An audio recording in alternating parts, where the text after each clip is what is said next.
Oh my God. Hello? I miss you. Oh my God. My friends. Except don't get excited because this is not really a new episode. Podcast. Gotcha. We gotcha. One thing I love to do is to trick our listeners and bully them into feeling bad for being excited about the show. Yeah. Much like in the film Nightmare Before Christmas, we just combined Christmas and Halloween, and it's trick or treat, but it's not a treat, it's a trick. Here comes Halloween / New Year's. You know what's a trip is like, because, you know, Disney bought whoever, I don't know. Who knows? Now that, I don't even know. As the Onion once put it, only 6 companies remain. Do you know what I mean? Like, I don't know. I think Unilever bought Pixar. Yeah. Somebody was getting mad at Chapel Roan because she did a MAC Cosmetics ad, and the parent company of MAC is God. like Netanyahu bootlickers. You know, and it's like, what? Like the Estee Lauder people love Netanyahu or something, and everyone's like, "Oh, boycott Chapel." I'm like, but there's only 6 companies. Like, I don't know what you're supposed to do. I hate to blow your mind, sister, but I paid my taxes to some Netanyahu bootlickers. Yep. Cancel Lindy. Cancel the American tax-paying public. Look, this is not to say that we shouldn't make small actions in our lives. No, we should definitely give it a try. We should do our best. Yeah. Like, because I do think that sometimes people will be like, well, there's no ethical consumption under capitalism, so whatever. Whee! And it's like, yeah, no, for sure. But also, I think we could try. But I do think we could probably leave Chapel alone on this particular topic. Keep me posted, though. I don't know. But it just feels like there's only 6 companies. Anyways, what I was going to say was, it's weird now when they're talking about Nightmare Before Christmas. You know what they say?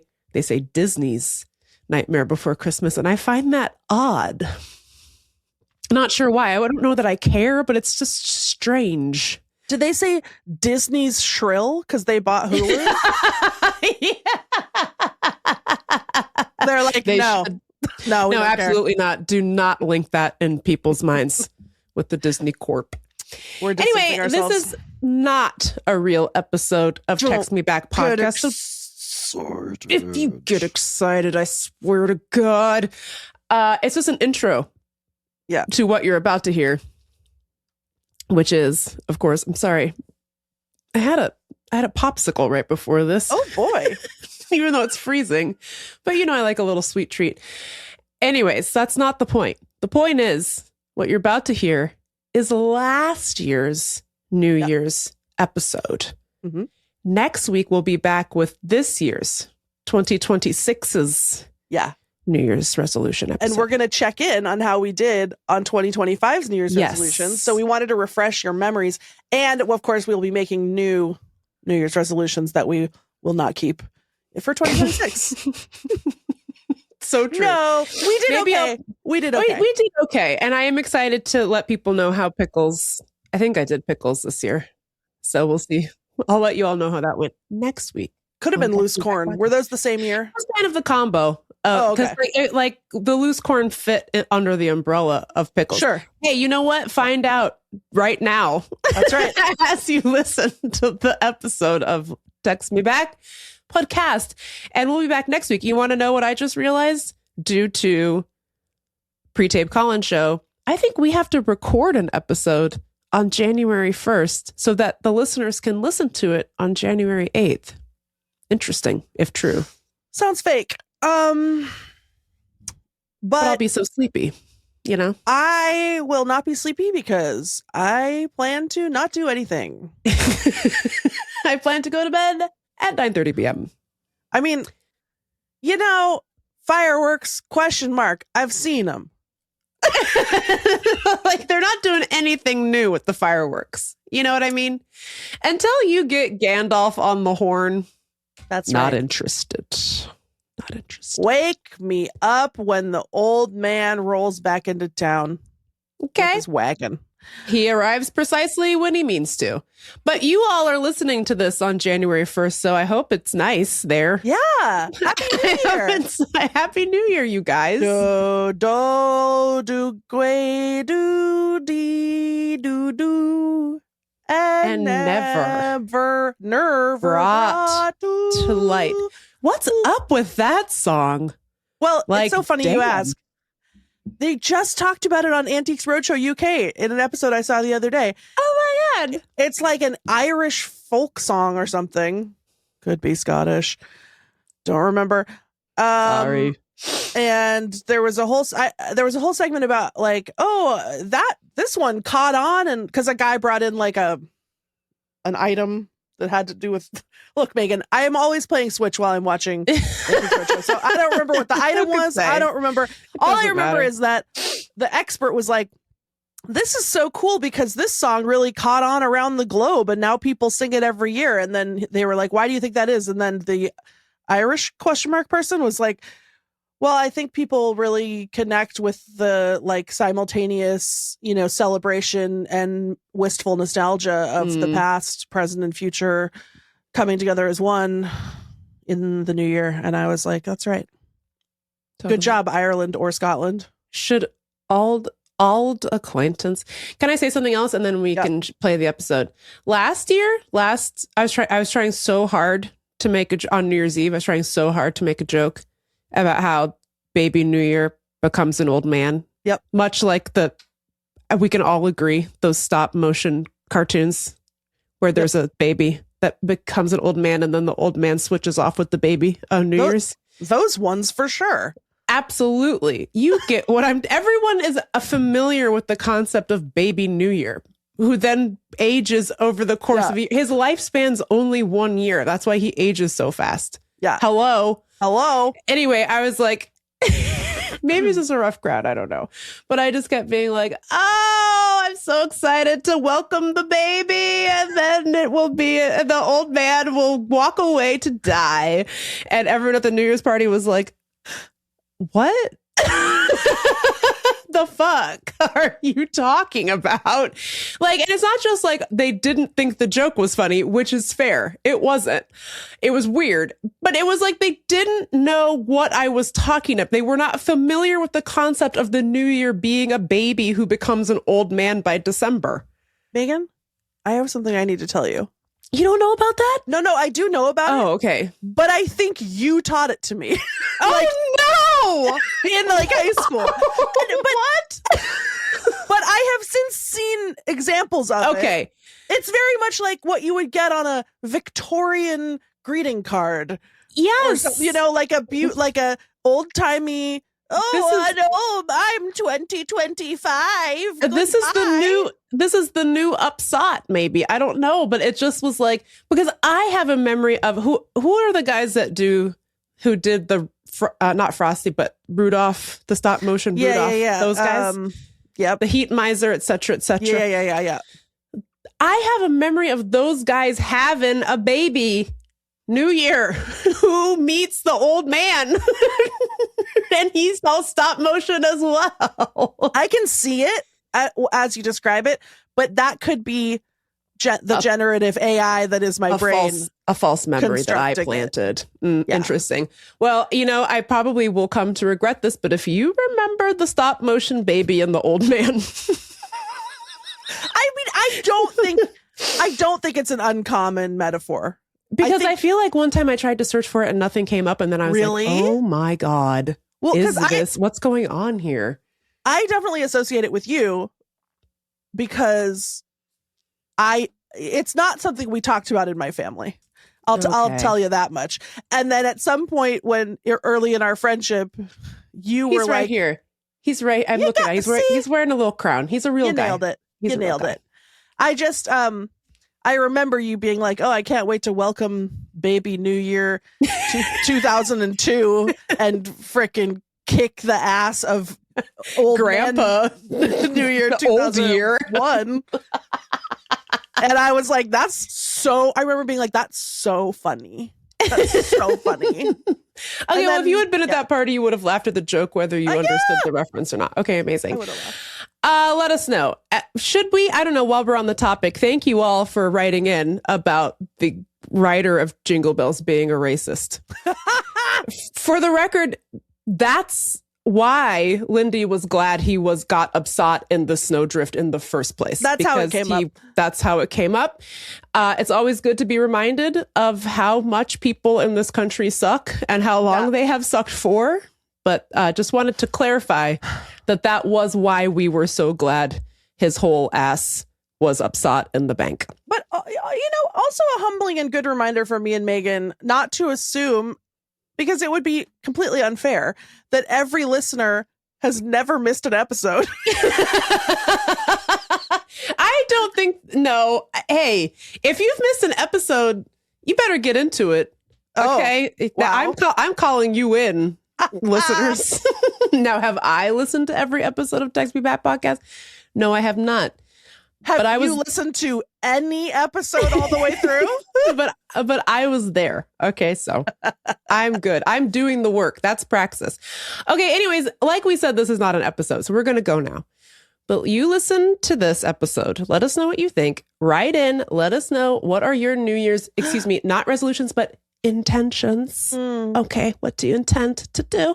Or just this year? Feelings. Or just like, how are you feeling? I'm going to guess a lot of you are feeling pretty bad. Yep. Me too, babe. You could tell us what you think is in and what you think is out for 2026. Which shape pants are we doing in 2026? Actually, don't tell me. I'm over it. I've moved on from pants shapes. The barrel jeans, the meteoric rise of the barrel jeans. Can I speak on this? Please. If you were hoping that the barrel jeans made your legs look like they were wrapped around a barrel, mission accomplished, honey. Nailed it. You look like that. If that's what you wanted, to look like you were riding a barrel over the side of Niagara Falls, you did it, kid. That's what you look like. You know what it kind of looks like? It's like if Mr. Tumnus was wore pants to go undercover. Speak on this. In the world of the mundane. And Lucy's like, no, he's not a satyr. He's just a guy wearing trendy pants. He's from Canada. You wouldn't understand. Is that what he is? Satyr? I think he's a faun. Oh, he's a faun. What's a satyr? It's like a hornier faun, I think. Oh, okay. And Mr. Tumnus has never had a sexual thought. We can agree. Never. He's biblical.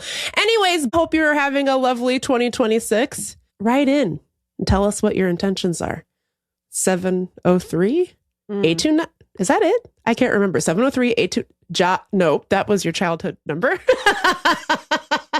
Pod tax. Oof. Those are zeros. We haven't said that in a while. 703-829-0003. Email us, deartextmeback@gmail.com. And if one of your intentions is to support sort of nonsensical, deranged, like kind of unprofessional, independent art, check out our Patreon, patreon.com/textmebackpod. Get into it. Fun stuff happening over there. Okay, Happy New Year. Bye. I love you. Buy our merch. Oh. Link in bio. Mwah!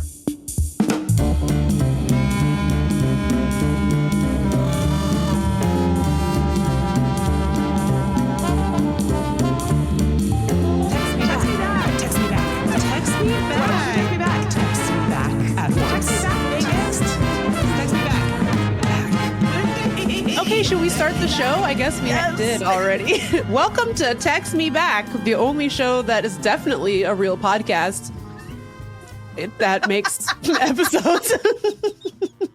You know, honestly, I genuinely like deeply missed our podcast during our vacation, and I went back and was like listening to the archives, and I listened to some really old ones, and I was like, "What? Damn, these were professional. We used to like do like a tagline and like." I know, not I'm anymore. Not even talking KOW. I'm talking early days of independent podcasts. We'd be because we were trying to be legit. Yeah, we'd be like, "Welcome to Text Me Back, the only podcast that has a tagline, and we know it, and we're saying it."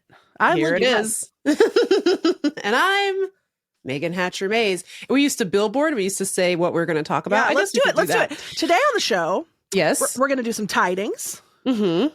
We're going to be BBWs. We're going to do some BBW business, Better Businesswomen. And then we're going to talk about our New Year's resolutions. Yeah, we are. Should we start with? That is correct. I'm checking my answer key. Yep. And that is correct. Those are the segments. Those are the segments for today. Should we start with our big businesswoman update? Yes. Okay, get into it. Although, business.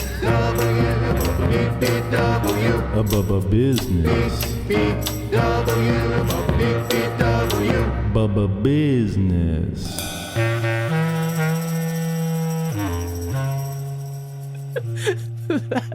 That's our business. We have a BBW jingle. Lindy, would you like to tell the people more about our new jingle? That's our first order of business, as that we have a BBW jingle composed, recorded, performed by our in-house composer, Ahamefule Oluo. That was my Christmas present. That was one of my main Christmas presents from dear sweet Ahamefule. He made us a BBW theme song for the history books. I mean, it's really, really incredible. It's really good. It captures the vibe of business, I think, perfectly. Mm-hmm. Really captures, like big business. Yep. And women, I would say. Yeah. And it captures our vibe as people, I think. It's got a real like, oh yeah. Beautiful.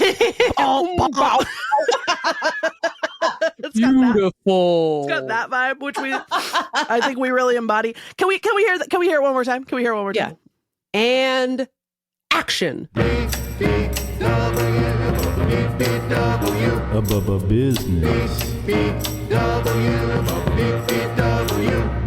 Business.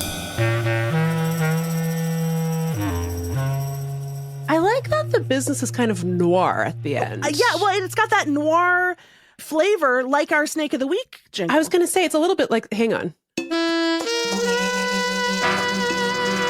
Snake of the Week.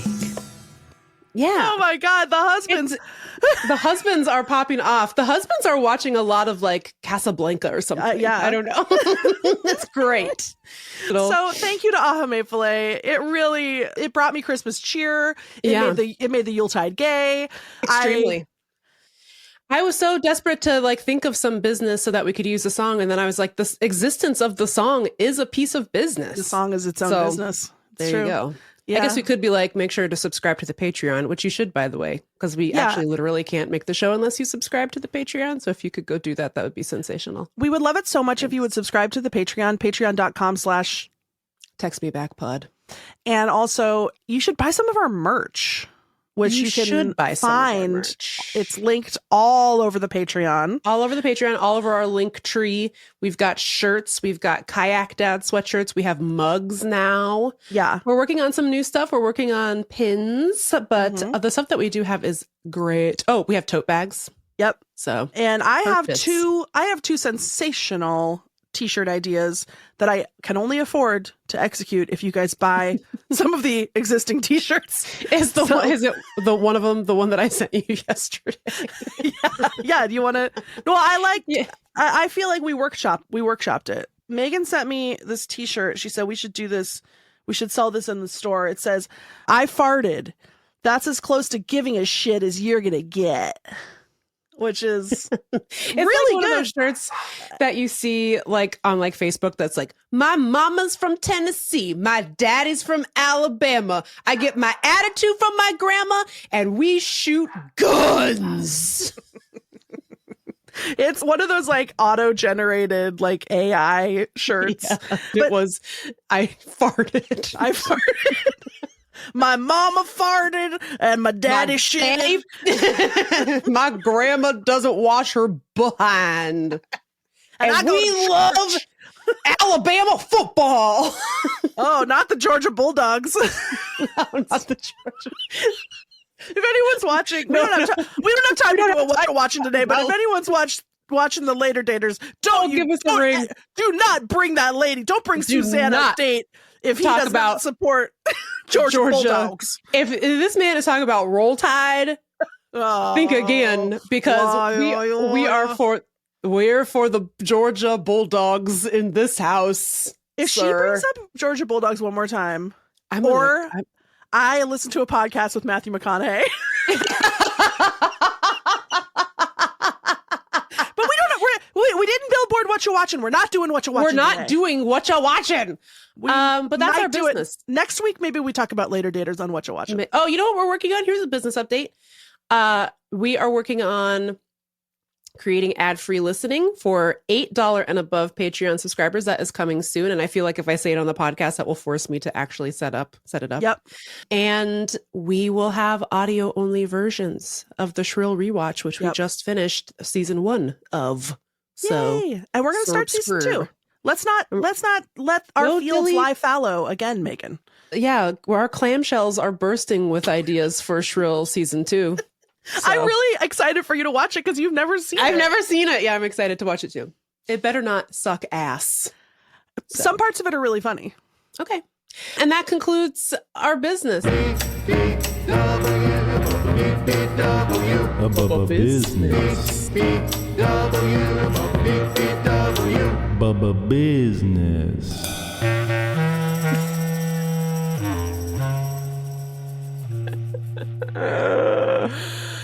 Little Okay. bass clarinet there at the end. You might have thought that was a saxophone. That's a bass clarinet. Why would I ever think it was anything but a bass clarinet? Didn't you used to play the? Or no, you used Sure to play did, Megan. Sure did play the bass clarinet. That's how I can recognize its beautiful tone. Dulcet tones. Yeah. Okay. Should we tide? Roll Tide. Roll damn tide.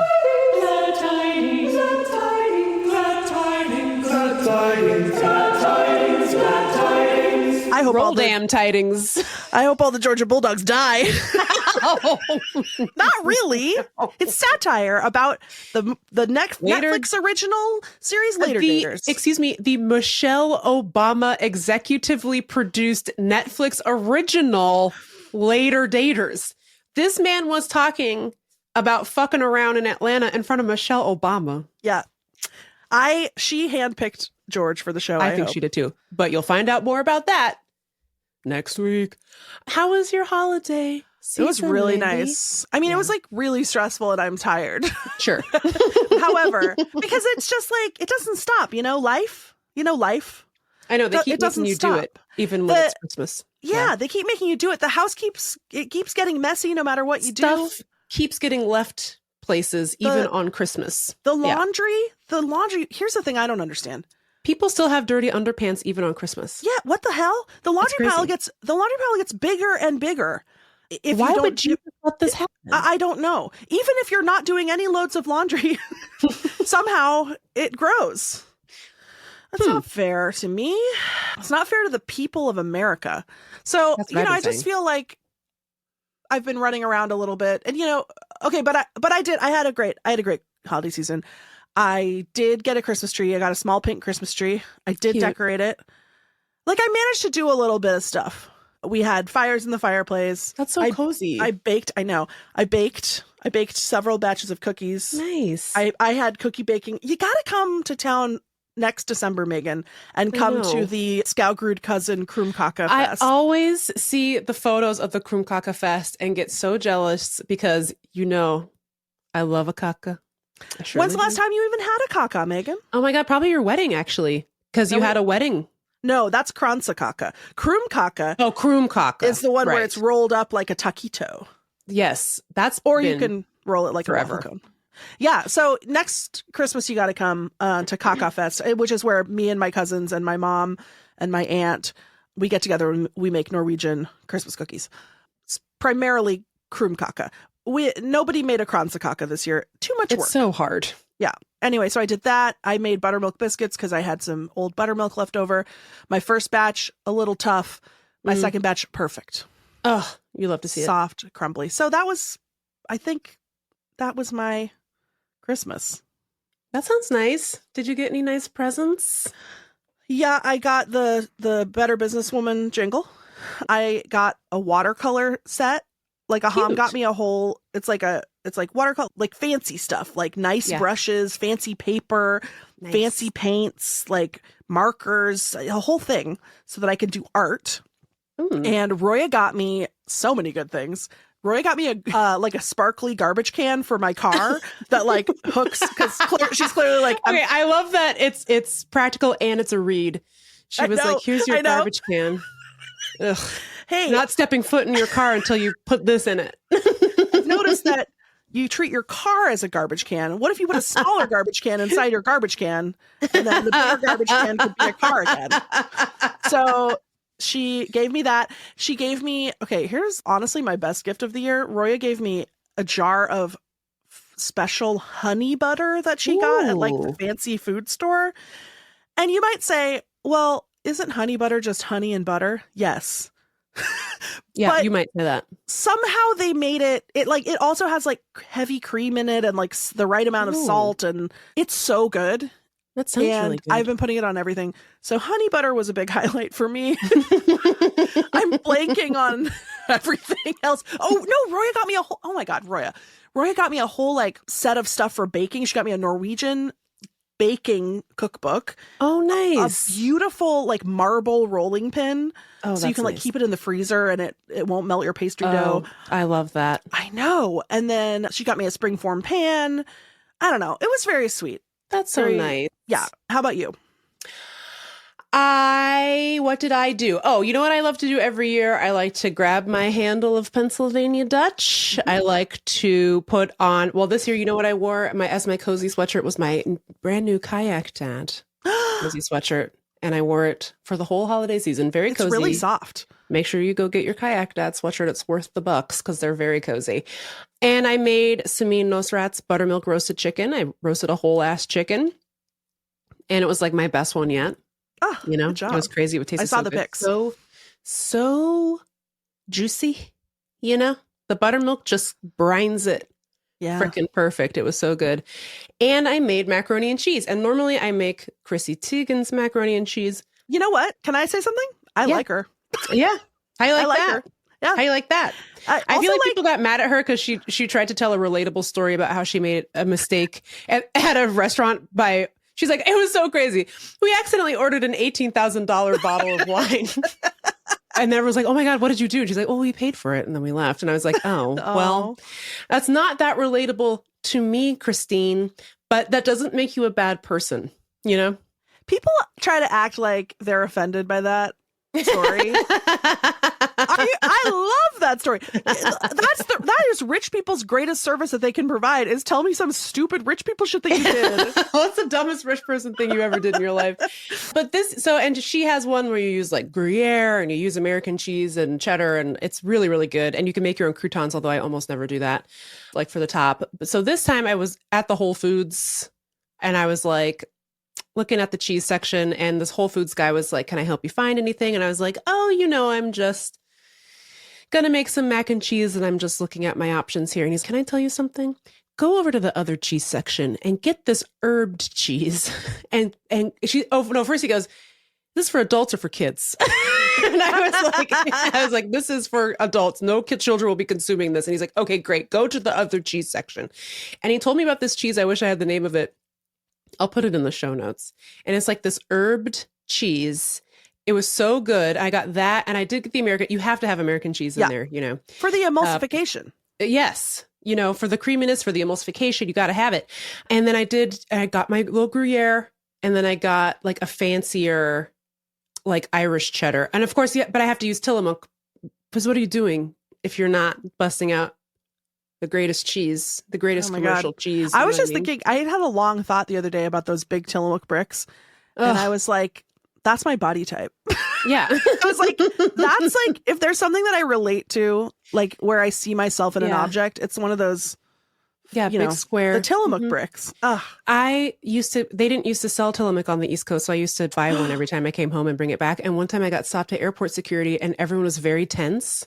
And they were like, ma'am, do you want to tell us what's in your bag? If it's something serious, you have to tell us. And I was like, what are you talking about? She's like, what do you have in your bag? And I was like, can you be more specific? Like, are you mad about liquids or something else? Like, are you mad about like the lotion size? Because it wasn't even crossing my mind that cheese would read as something bad. But it's just like a black mass on the screen. So I guess they thought it was like an IED. And I was like, It's a Tillamook, dude. I've never done it since. I've never bought cheese out there ever again. But now they have it here, so it's like not that big of a deal. But I was like, oh my God. I almost got fucking 86 from flying for the rest of my life over some Tillamook brick cheese. You're probably on a list for that. Well, they let me get pre-check, so I must not be that evil. Although I should probably be on a list because I do fight with TSA guys all the time. But anyways, the point is, and I really do need to stop fighting with men, but we can talk about that during our resolution section. Anyway, so I made my mac and cheese with this herbaceous cheese. It was my best one yet. It was so good. And I made a huge thing of it. So it lasted for like 4 days after, even when it was getting unemulsified and greasy, it was still so good. And then I had my pea Dutch, and then my husband and I died. Yeah. We got liver failure from all of that and we passed away.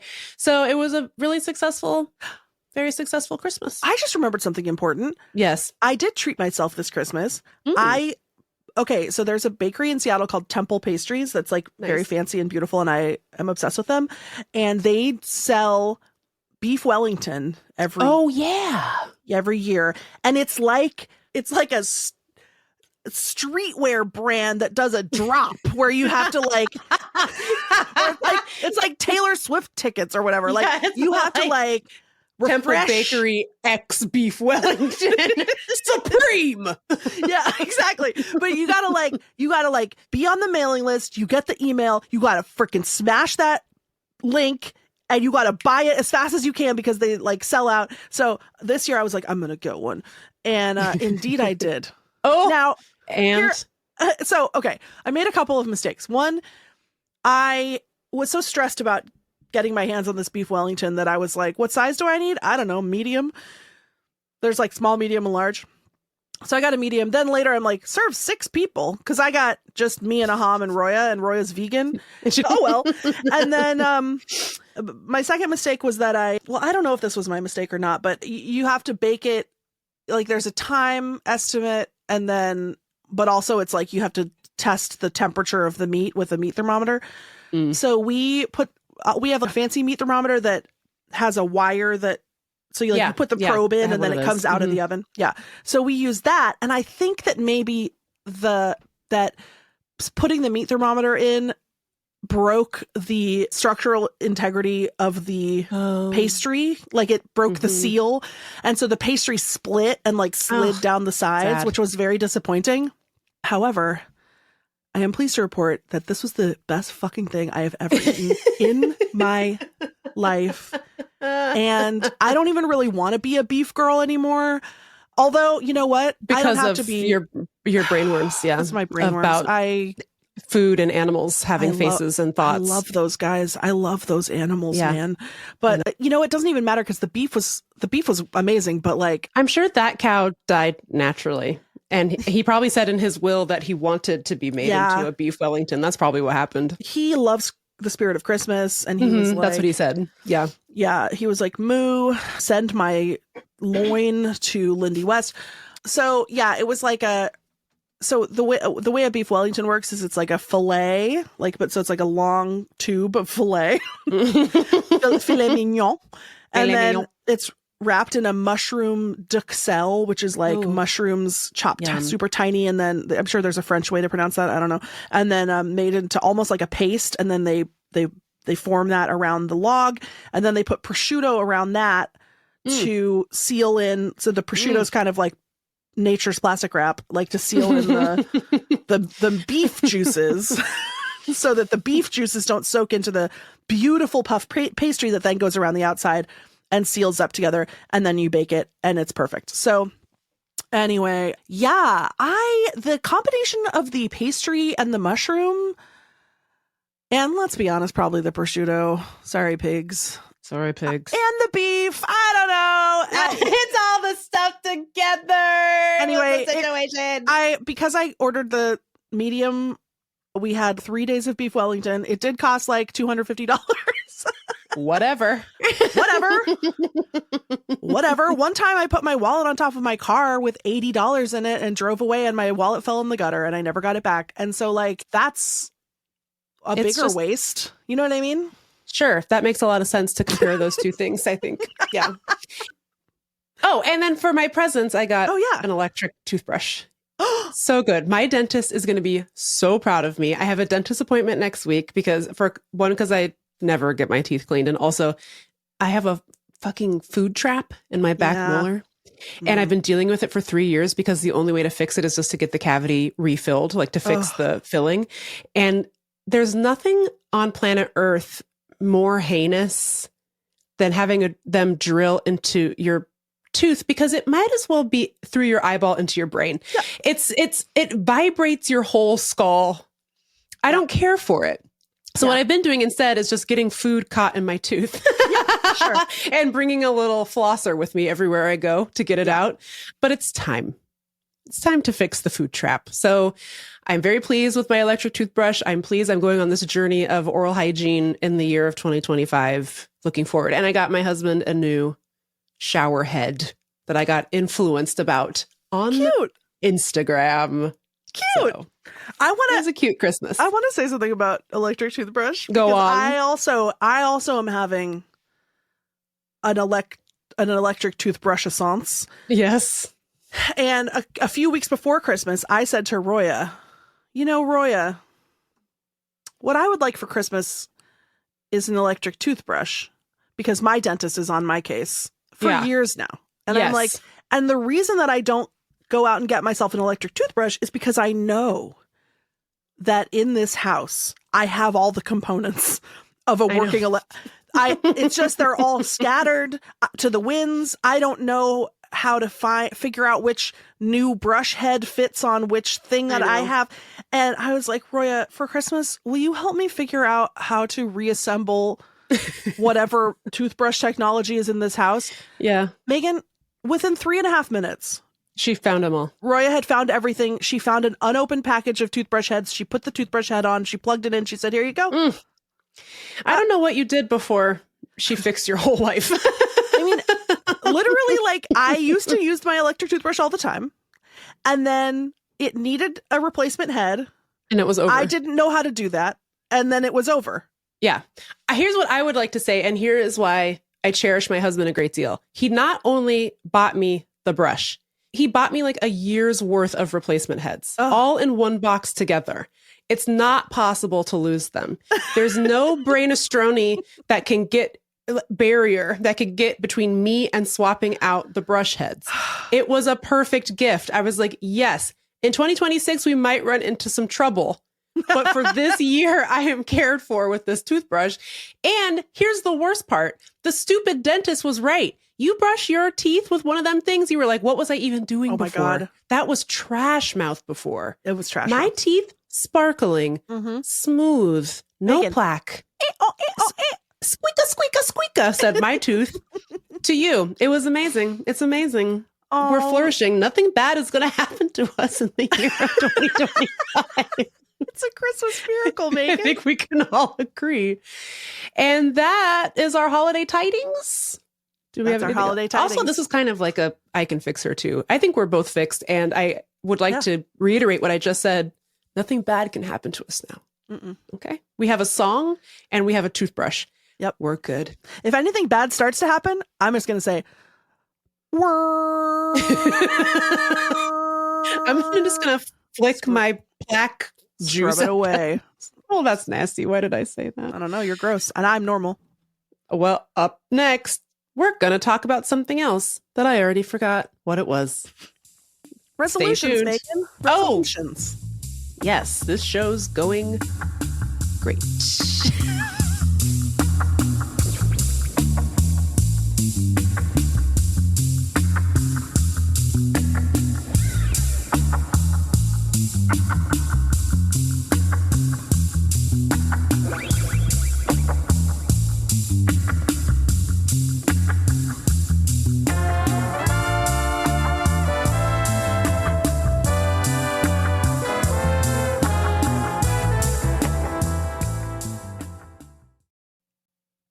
Okay, we don't have a resolutions jingle, but you know what we do have? Pig DNA.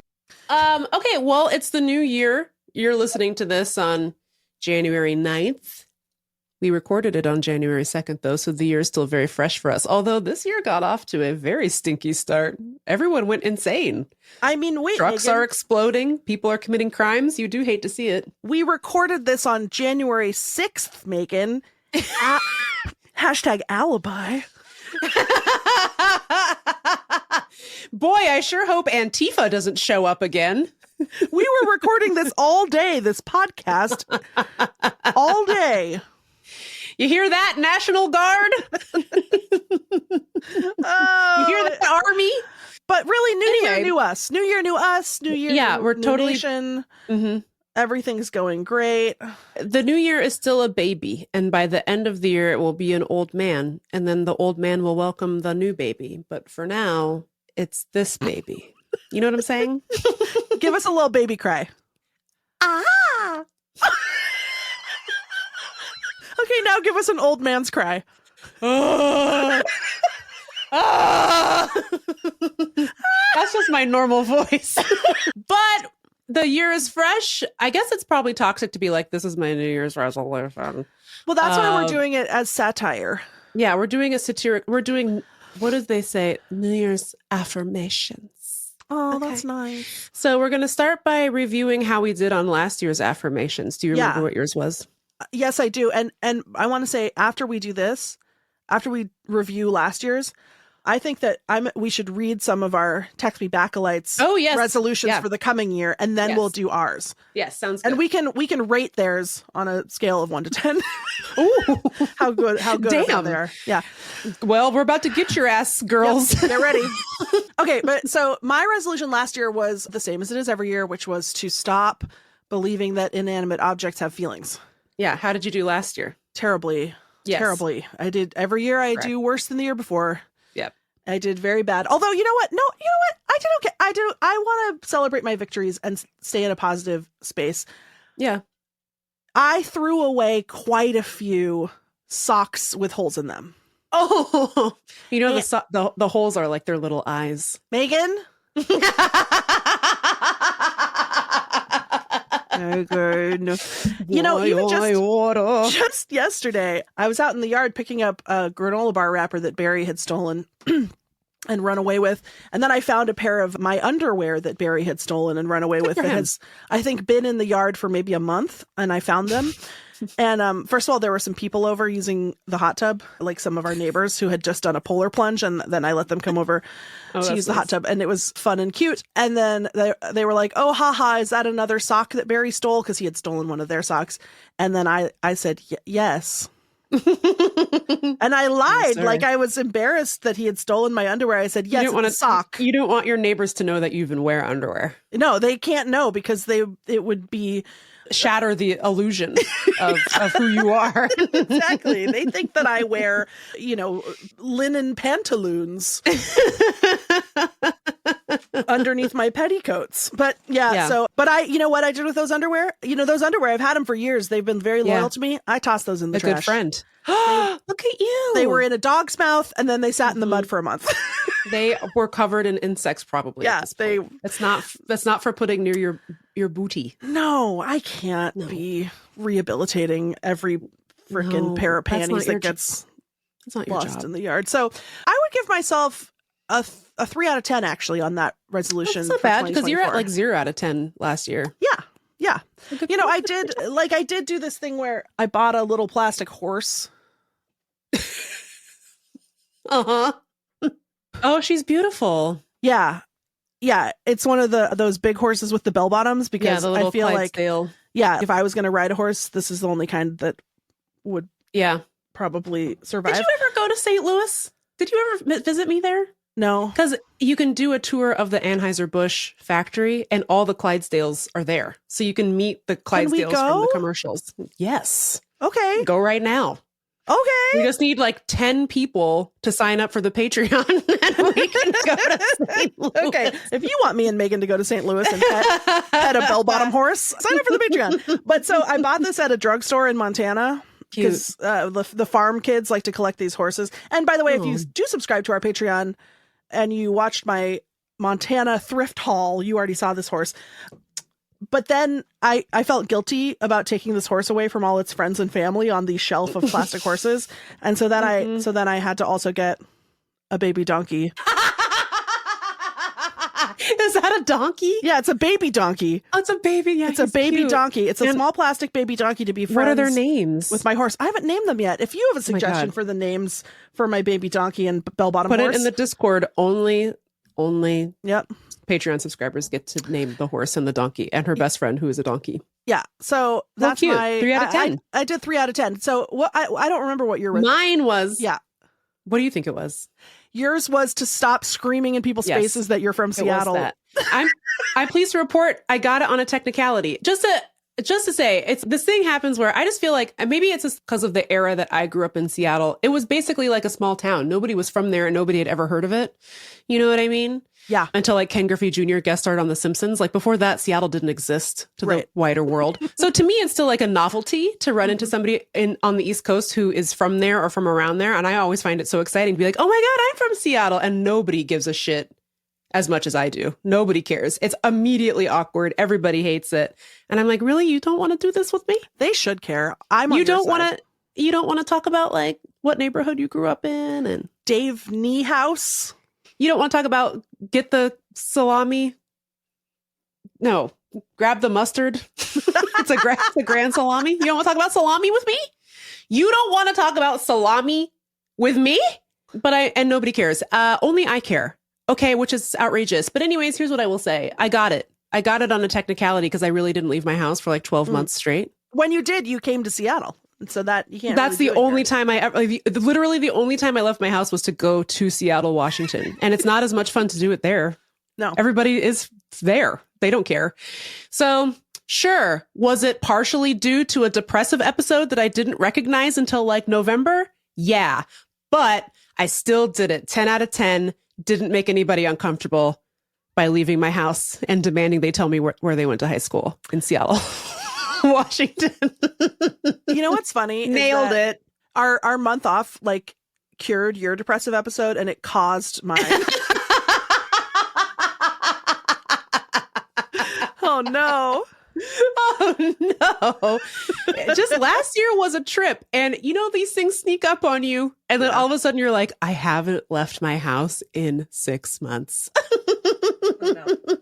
Anyway, we love to laugh, don't we, folks? But no, I didn't make anyone uncomfortable by demanding they tell me what neighborhood they grew up in, or if we have any mutual friends, or where they went to high school. You're welcome.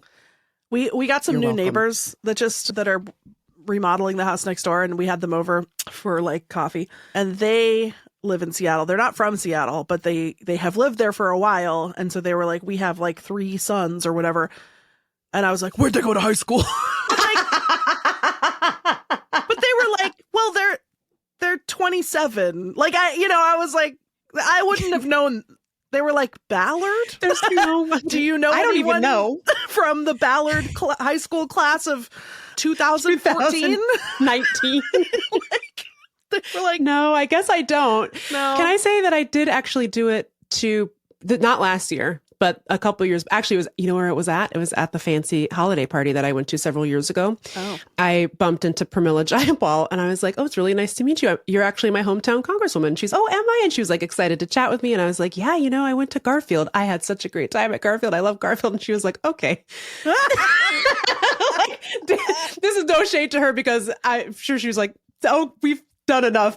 So I even did it to Congresswoman Pramila Jayapal. Yeah. And even she was like, all right, girl. She's paid to have a good reaction to that. She's paid to care about Seattle. And she was like, please shut up. No, I mean, I am projecting onto her. She was lovely. She was wonderful. And when I saw her again several years later at a Supreme Court thing, she was very nice to me. She recognized me. And we're friends now. And she said, go Bulldogs? She said, go Bulldogs. That's what she said. She did not say that. I regret to inform. So that was my last year success. Remember how when we were in high school, one of the counselors slammed the other counselor's hand in the door? Yes, I do remember. We had a wild high school career. It's weird because when I say I had a great time there, that's not really true. It's just that I feel like our high school experience It was not like, it's not like there was like a hierarchy of bullies like you see in the movies. And you know what I mean? So it was just different.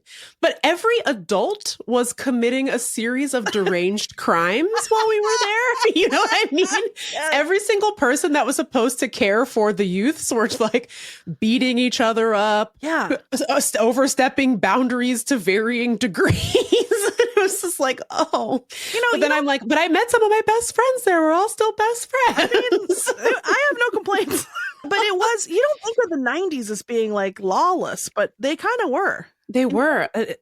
People were just doing what teachers specifically were just doing motherfucking whatever. All right. But anyway, we'll talk about that another time. We will. Shall we hear what the Text Me Back lights are getting up to in 2025? The Text Me Back lights, first of all, if you're not in the Discord, it's so freaking cute in there. It is so cute in there. Should we say they did like a secret set? They did a secret Satan, and we didn't even set it up. I feel like we are totally incidental to the Text Me Back. Just if I'm being honest, there's a lot of cute friendships forming in there. Somebody got a really cute cat for Christmas, like an unbelievable, like really fancy, beautiful cat. They're setting up secret Satan, sending each other presents. Yeah, all that could be yours for the low cost of a Patreon subscription, friends. It's people are supporting each other emotionally through job interviews and, emotional like parenting questions. And it's just like, it's a beautiful community. And actually, Caitlin, who organized Secret Santa / Secret Satan and did all the work. And then I was like, sent her a message and I was like, Caitlin, can I send you a present for organizing Secret Satan? And then she was like, the podcast is all the present that I need. And I was like, Caitlin, I need to write her back and be like, let me send you a freaking present, Caitlin. Let me send you a real present. So then this morning when we were going to record, I woke up in a panic and I was like, oh yeah, I was supposed to solicit people's New Year's resolutions so that we could read them on the podcast. And I absolutely did not do that. So I went to the Discord and I was like, hey, we're recording in 2 hours. If anyone wants to send their New Year's resolution, we might read it on the podcast. But, and I was like, why did I beef this so hard? And then, you know who freaking comes through? It's Caitlin. Someone tags me and as Caitlin already did this in question of the week, because that's one of the Discord channels. Yeah. Caitlin, the queen of Secret Satan, posted question of the week. Happy New Year. What's an indulgent, fun, and easy resolution for 2025? And so people had already answered, and so they're already in here. So let's go through them. And then we can see who beefed it and who nailed it. Oh my God. Well, starting off strong, Caitlin is to eat more figs. Hell yeah, brother. Figs are so good. I feel like I haven't had a fig in 8 years. Yeah. And those things freaking whip. Way to go, Caitlin. I agree. Caitlin says a jar of fig jam a month. I love that. Oh, you know what's so good is like a grilled cheese with like fig jam and like a Gruyere. I'm going to go have that right now. I will say, can I say one thing about a fig? My one issue with a fig is textural. I don't like how the seeds crunch because I do think it tricks my head into thinking that there's sand in it. Sand in your mouth. Yeah. It really does need to be kind of in jam form for it to be. Yeah. Like optimally delicious. I will say in fig's defense, that thing where people are like, did you know that a wasp's body dissolved inside of every fig? Do you know that? Is that true? Oh, sorry. Yeah, the way that figs are pollinated is like a wasp crawls in there and dies. Oh, well. But Thank you. Then people are like, oh, I'm never eating a fig again. Who cares? Dude, are you there's kidding? a bug. There's a bug in everything. There's a bug in everything. A bee's everything. ass touched every single fruit that you eat. Yeah. Okay. Don't worry about it. And if you start worrying about that, you'll never stop worrying about the little mites and the little this and the that's. Just don't think about it. There's like 1 billion little worms on your body right now. Next topic. That wasp is cleaner than you. Okay, so then someone says, let's see. My resolution is to go through my cookbooks and use them more. God, that's actually one of my resolutions that I was going to say. That is a good one. Later on in this segment. Every month I want to use a different one. This is literally this morning I was thinking this exact thing. I was like, I should pick one of my cookbooks every month. Oh my God. I'm not going to say people's screen names because that feels invasive. So I'm just going to keep all these anonymous. But every month I want to use a different one and make a tasty thing. And also I'd like to resolve to eat more delicious fruits. Well, my God, I need to do that. I know. This person is going to provide their dogs with more enrichment this year. and amazing. Also one of mine. That's a really good one. And I feel like I definitely need to do that for Kevin. Kevin met my upstairs neighbor's dog for the first time. And this dog is sort of like a boxer mix. He's very large. And I was kind of worried about it because Kevin is so small. Mm-hmm. But it was so cute. He was so social. He was bounding around the other dog. The other dog was like, what is this thingy? But it was very sweet. They got along. And I was like, I'm denying my son opportunities for socialization because I don't want to socialize with other human beings at the dog park, but Kevin loves it. So that is on my list as well. That's cute because Marge won't go to the dog park, right? But Marge is a serial killer. Yeah. So no, she will. I mean, she's not. She's not violent. She just gets so stressed out. She like disassociates. She's like, no. I like this. There's a couple that are about sewing. I'm going to organize my fabric and make things after nearly 2 years of it being packed away and more crafting. I got a quilt scrap kit that I asked for Christmas. I love that. I actually sold my sewing machine because I don't have room for it in my house, but I love to sew. And I've been thinking about taking like a little sewing class so I can like go somewhere and use somebody else's machine. Yeah. Cause it's fun. And even if you make something, here's the thing about sewing. It's hard to be precise. And so whatever you make ends up looking like shit, but it always takes you 1,000 years to make it. Right. So that little piece of shit that you made is the most beautiful piece of shit on the earth. You know what I mean? Also, there are people who who sew garments and they look beautiful. Yeah. So that tells me that it is possible with that's what they say. Persistence and practice. You just have to get better at ironing. Better at like sewing in a straight line. You gotta get one of those little turners that turns your stuff right side back in with the point. So it's a clean edge. Yeah. I'm not doing that. I was not doing that in my sewing days. Right. Exactly. Because it's so weird. I've been having this exact same thought where I was like, I think I want to start sewing again. Because I used to love to sew. Yeah. But I had that exact thing where I was like, I don't know, none of this stuff like turns out cool. And so never mind. But like, I have made a quilt. Oh, you have? It's very cute. And I would love to make another quilt. Yeah. I don't know. I've been thinking the same thing. I also have a giant yarn stash. This person says, I resolved to actually knit with my precious yarns and make things that I can enjoy and give to others. And that's one of mine as well. I feel like we're all living the same life. Did knitting celebrity Jessie May teach you how to knit? Or she did. Know? She did teach me how to knit. No, I did not know. I knew how to crochet. I taught myself to crochet. But Jessie taught me to knit. Actually, a resolution I have is that in 2025, I would like to knit a actual pattern, like a sweater, something. I've knit. That feels achievable. I've knit a scarf and I've knit half of a sock, but I need Jessie to come back and help me with. I'm too scared. I'm scared to work on the sock when Jessie's not here because sometimes I fuck things up and I don't even know what I did and I need Jessie to fix it. Otherwise, I have to unravel the whole thing. No. Because I don't understand how knitting works enough to like fix it. So anyway, eventually I will finish this pair of socks. But yeah, I feel also very drawn to like crafting, doing things with my hands. I think part of my depression this year is that I did a lot of, no offense, watching TV. Oh, parentheses complimentary. But like I know that I feel better and more alive when I am like stimulating my brain in other ways. Yeah, such as that's right. Yeah. The question is, can I do it? We'll see. The nice thing about knitting or crocheting is that you can do it while you watch TV. Yeah. Although I think the last one, there's a bunch of people who are saying they want to get a library card. I think that's one of the cutest ones. You should get a library card. Yeah. It's good for the community. And also you can download ebooks and stuff with your library card. There's really no reason not to have one. So shout out to you all for knitting, sewing, going to the library. It's all very cute. Cooking. It's so cute. We don't have more to read because all of the Text Me Backalites in the Discord have like essentially the same resolutions, which are the same ones that we have, which are like, I know, do some crafting. Do you have ones that were not mentioned by the because I do have one that was not mentioned. Oh, I do. Yes. Okay. Yes. What's yours? Mine is that I resolve to do my best. I'm keeping my one from last year. I'm going to continue to try to not bestow feelings upon inanimate objects. But in 2025, Meagan, I want to give it my all to being a frickin' BBW, an even better businesswoman. Oh, and what? Hang on.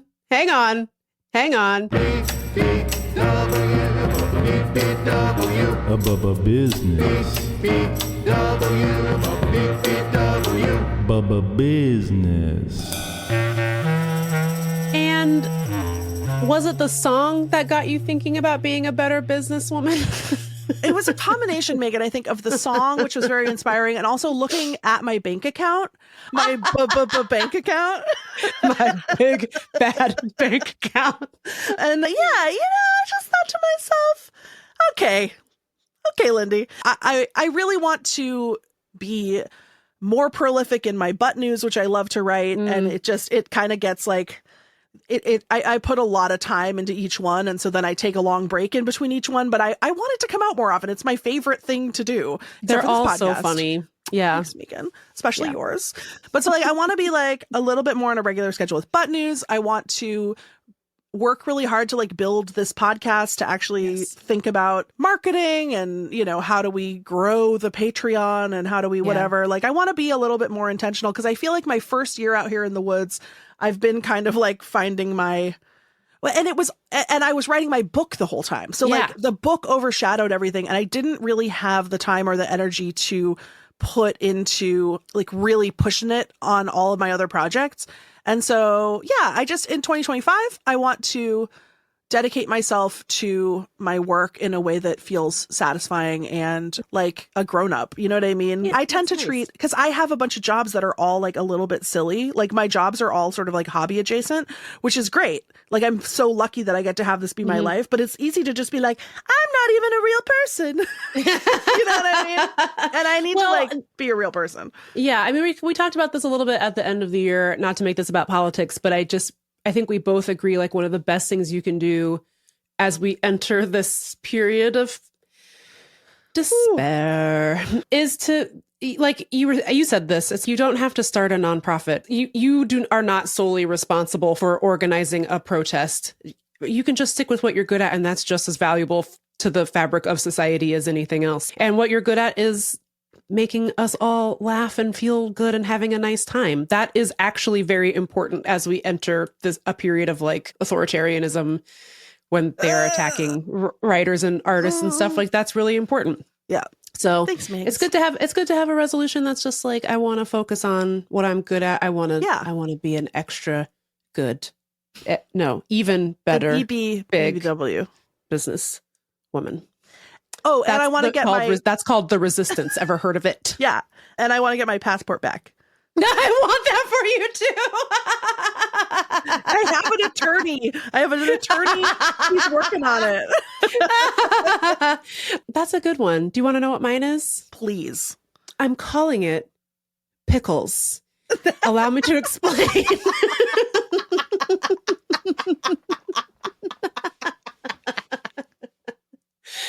Allow me to explain. I was not an adventurous eater growing up at all. And to this day, like, cannot eat spicy food at all. One jalapeno and it's over for me. You know that joke about how, like, if a founding father just even sniffed a talkie, he would die? That's me, actually. That's how you know. You're John Adams. I'm John Adams. That's how you know half my family is white, because I really wasn't eating any spicy food. But I've improved so much over my adult life. I've learned many things about what I like and don't like to eat. But there are a few challenges for me as an adult picky eater. And one enduring challenge for me has been pickles. I don't like them. At all. I think they're nasty.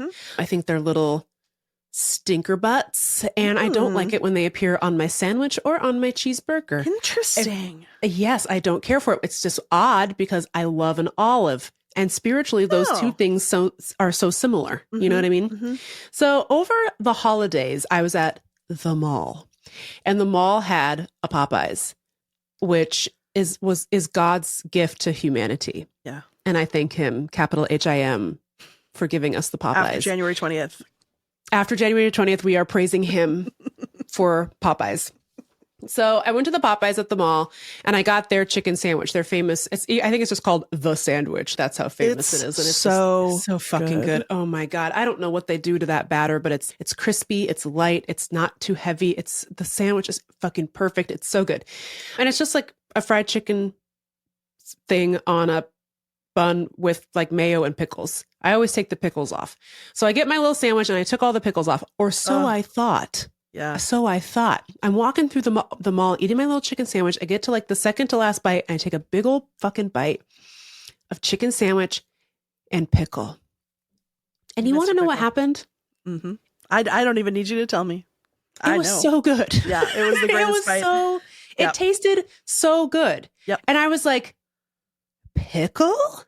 What? Question mark? It's been 42 years of me malign. I mean, I've had them before. I've developed the opinion from somewhere. Sure. I have eaten them and thought that's gross. Right. But this pickle was really something. Yeah. I got the sandwich again a couple weeks later, left all the pickles on, ate all the pickles on the sandwich. Oh my God, this is huge. I know. It was literally huge. It was like one of the hugest things of my life to discover this about pickles. And so now I'm just leaving pickles on stuff and eating pickles. So, you know. And so now I'm like, maybe that's true for the other foods I avoid. So I'm calling it pickles, but really, here are some other foods. Because, God. I went through this with rye chips because we used to have a feud about rye chips because I thought they were nasty. And then I ate one day and I was like, oh, shit.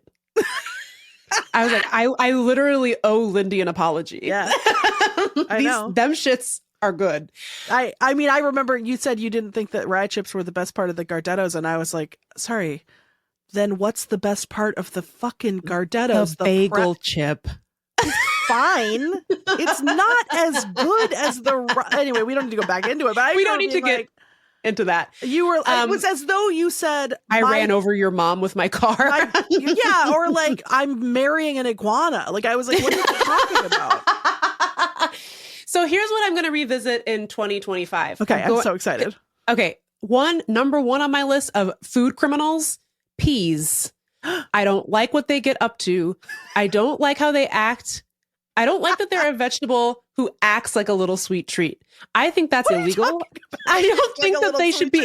They're like, because they're called sweet peas. Well, some of them have that nasty sweet taste and they're mealy. But they're sweet. And I was like, you're a vegetable. Be who you are. No one's eating them for dessert. Exactly. That's what I'm saying. Don't put them in stuff if that's how they're going to act. But no one puts them in dessert. What are you talking about? I know. What I'm saying is don't put them in other stuff because they are liars. They are acting like they're sweet, but they're actually nasty little veggies. I told this to my brother and he goes, doesn't that just make them a good friend? They're trying to help you out. And I said, shut up, Matthew. No one asked.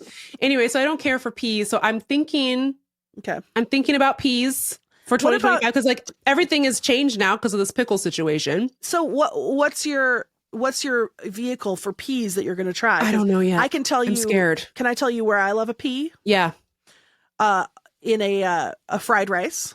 Yeah, they're always putting them in the fried rice, which ruins fried rice. Oh no, I love them in a fried rice or a tuna casserole. Man, that's peak pea for me. Okay, I'm thinking.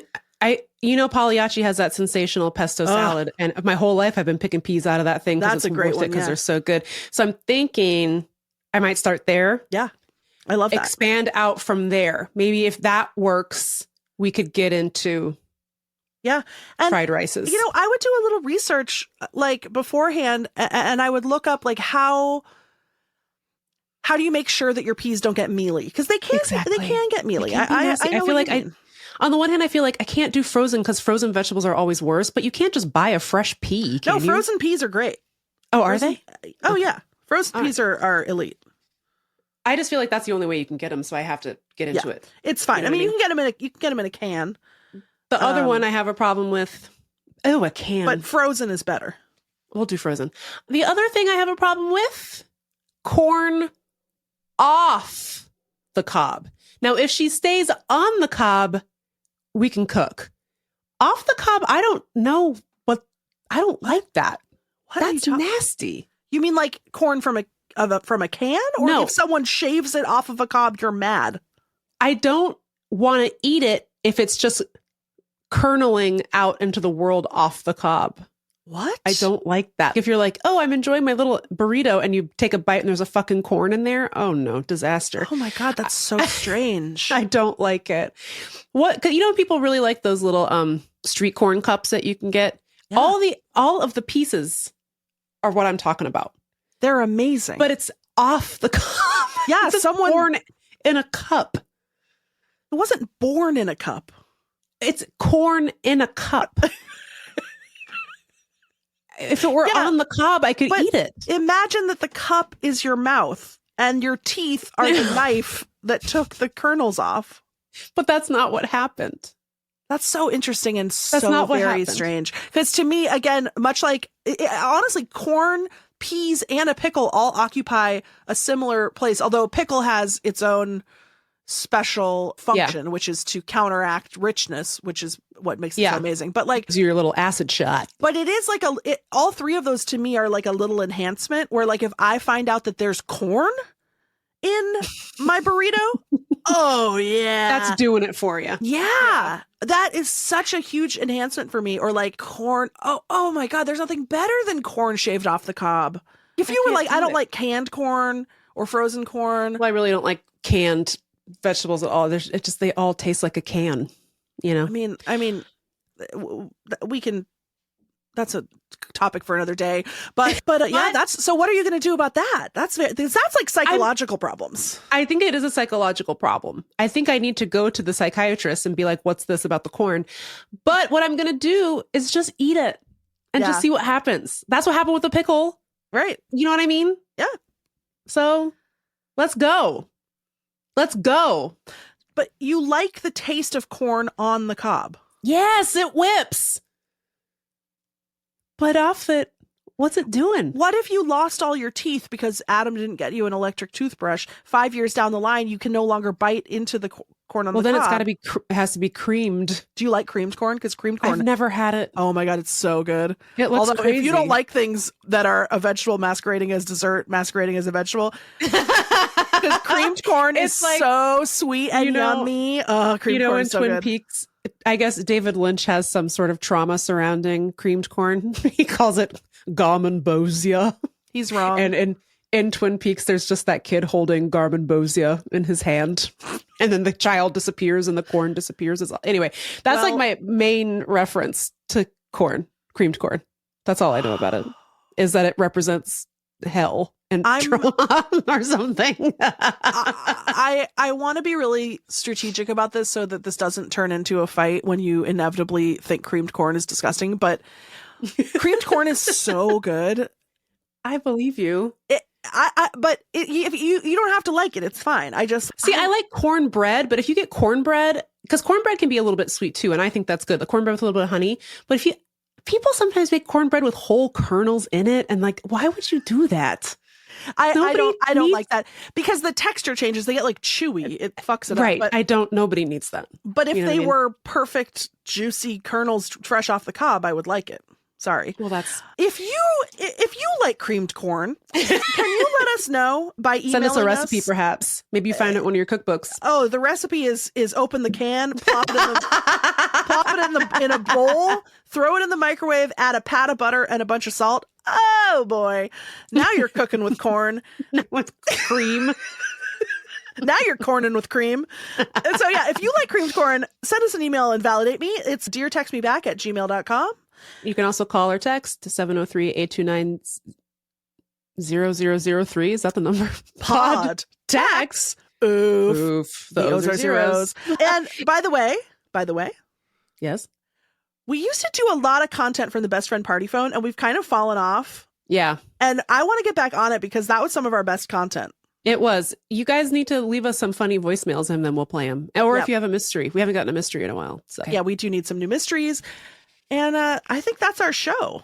Yeah, we're gonna take a break. We're gonna take a break and then we'll do our traditional closeout. Then we're gonna close her out. This episode, I know you were like, "Oh, text me back, come back. I missed my podcast." No. Oh yeah, well this episode's 2 fucking hours long. I hope they you like love that. it. They love it. They love it. Okay, we'll see you all in 2 seconds. Okay, bye.